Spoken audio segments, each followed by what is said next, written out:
അലൈക്കും വറഹ്മത്തുള്ളാഹ്. പ്രിയപ്പെട്ട വിദ്യാർത്ഥികളെ, നല്ല പ്രയാസമുണ്ട് ഇതിൻ്റെ തദ്രീബാത്ത് റെഡിയാക്കാൻ. കുറവുകൾ നല്ലോണം ഉണ്ടാവും. അള്ളാഹ് പുറത്ത് തരട്ടെ. ക്ഷമിക്കുക. തെറ്റുണ്ടാകുന്ന കുറവുകൾ ഉണ്ടാകുന്ന പറഞ്ഞു കേട്ടോ.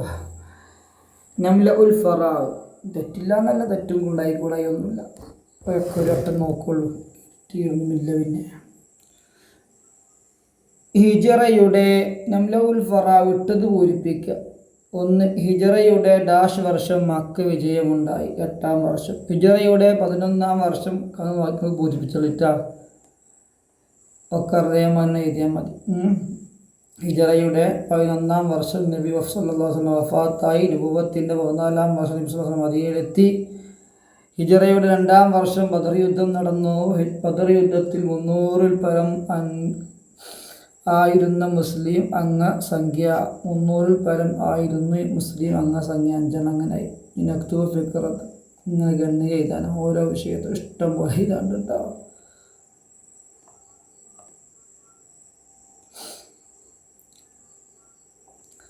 ബദർ യുദ്ധം ചെറിയ സ്ക്രീനായതുകൊണ്ട് വായിക്കുമ്പോൾ തെറ്റുന്ന തിരുത്തി വായിച്ചുകൊണ്ടിട്ടോ.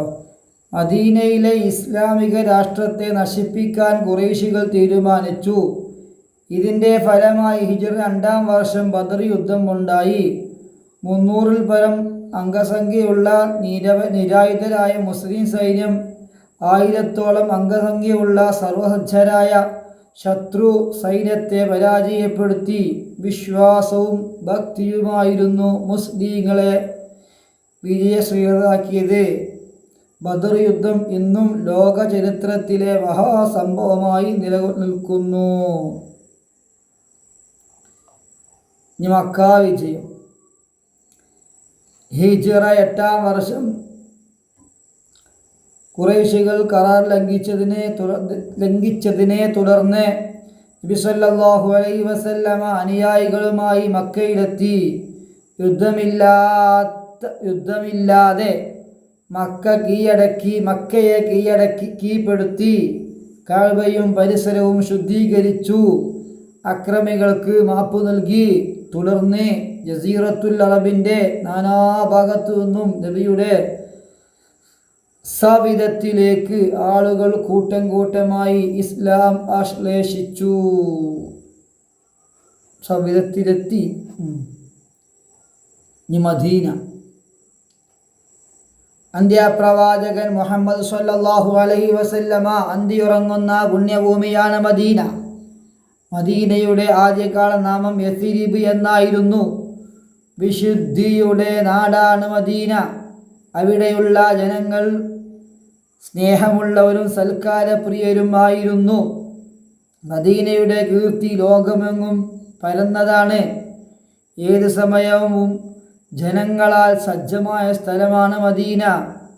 ഏതൊരു മുസ്ലിമിൻ്റെയും സ്വപ്നമായിരിക്കും നബി സല്ലല്ലാഹു അലൈഹി വസല്ലമയുടെ മണ്ണായ മദീനയിൽ എത്തിച്ചേരുക എന്നത്.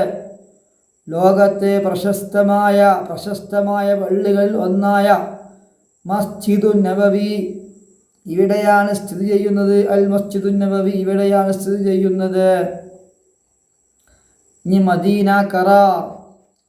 മദീനയിലെത്തിയ നബി സല്ലല്ലാഹു അലൈഹി വസല്ലമ അവിടെ മസ്ജിദ് നബവി നിർമ്മിച്ചു. തന്നോടൊപ്പം എത്തിയ മക്കാനിവാസികളായ മുഹാജിറുകൾക്കും തദ്ദേശരായ അൻസ്വാറുകൾക്കുമിടയിൽ സാഹോദര്യം ഊട്ടിയുറപ്പിച്ചു. മദീനയിൽ മുസ്ലിങ്ങൾക്കും അമുസ്ലിമീങ്ങൾക്കുമിടയിൽ പരസ്പര സഹകരണം ഉറപ്പാക്കുന്ന കരാർ ഉണ്ടാക്കി. നബി സല്ലല്ലാഹു അലൈഹി വസല്ലമ രാഷ്ട്രത്തിൻ്റെ തലവനായി അധികാരമേറ്റു. അക്രമരഹിതം, സത്യം, ഇലാഹി നിയമപാലനം എന്നിവയുടെ അടിസ്ഥാനത്തിൽ ഒരു മാതൃകാ ഭരണത്തിനു നബി സല്ലല്ലാഹു അലൈഹി വസല്ലം നേതൃത്വം നൽകി. നബി സല്ലല്ലാഹു അലൈഹി വസല്ലമയുടെ പ്രബോധനം ലോക ഭരണാധികാരികളെ ഇസ്ലാമിലേക്ക് ക്ഷണിച്ച് കത്തയച്ചും അവിടങ്ങളിലേക്ക് പ്രചാരകരെ അയച്ചും നബി സല്ലല്ലാഹു അലൈഹി വസല്ലമ പ്രബോധനം തുടർന്നു. അങ്ങനെ ലോകം മുഴുവൻ ഇസ്ലാമിൻ്റെ സന്ദേശം എത്തി. ജസീറത്തുൽ അറബ് മുഴുവൻ ഇസ്ലാം സ്വീകരിച്ചു.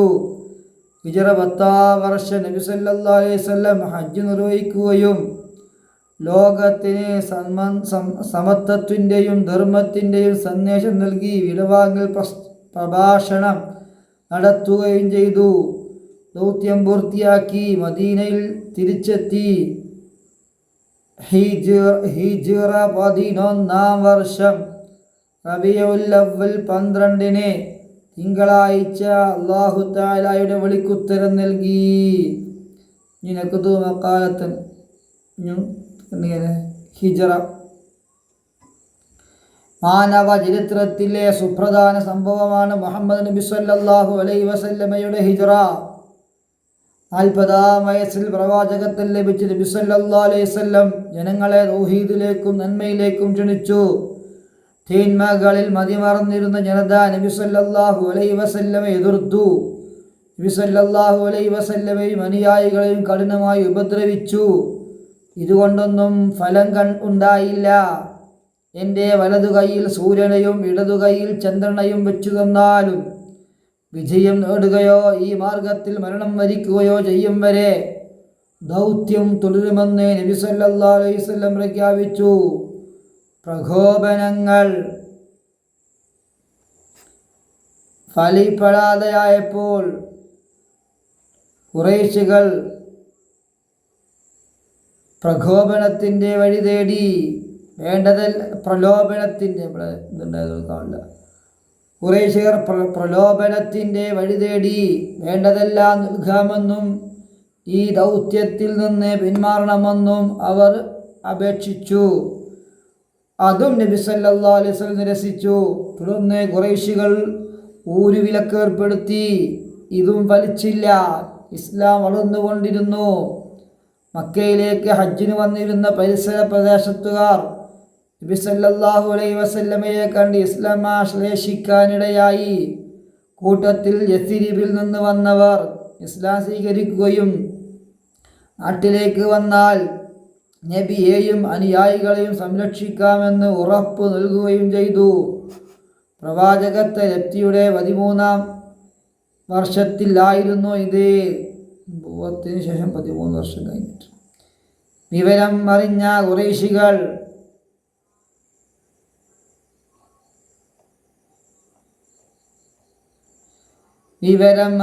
ഖുറൈശികൾ ദാറുന്നദ്വയിൽ യോഗം ചേർന്നു. നബി സല്ലല്ലാഹു അലൈഹി വസല്ലമയെ വധിക്കാൻ തീരുമാനിച്ചു.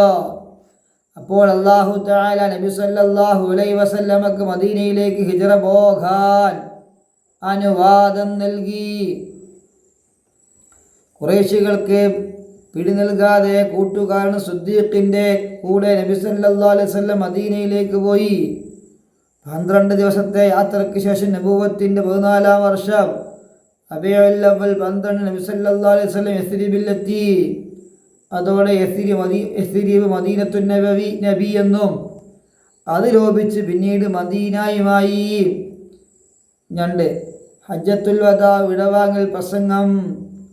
ഇത് ബ്ലാക്കാണ് വേണ്ടത്, റെഡാ വന്ന് കേട്ടോ. ഇത് ചോദ്യമാണ്. ജനങ്ങളെ, നിങ്ങൾ ശ്രദ്ധിച്ചു കേൾക്കുവിൻ, ഞാൻ വിവരിച്ചു തരാം. ഈ വർഷത്തിനു ശേഷം ഈ സ്ഥലത്ത് ഇനി ഒരിക്കലും ഞാൻ നിങ്ങളെ അഭിമുഖീകരിച്ചില്ലെന്ന് വന്നേക്കാം. മനുഷ്യരെ, ഈ പ്രദേശത്തിൻ്റെ, ഈ മാസത്തിൻ്റെ, ഈ സുദിനത്തിൻ്റെ പവിത്രത പോലെ നിങ്ങളുടെ രക്തത്തിനും അഭിമാനത്തിനും സമ്പത്തിനും പവിത്രതയുണ്ട്. ഹജ്ജത്തുൽ വദാഇൽ നബി സല്ലല്ലാഹു അലൈഹി വസല്ലം ജനങ്ങളോട് പറഞ്ഞു.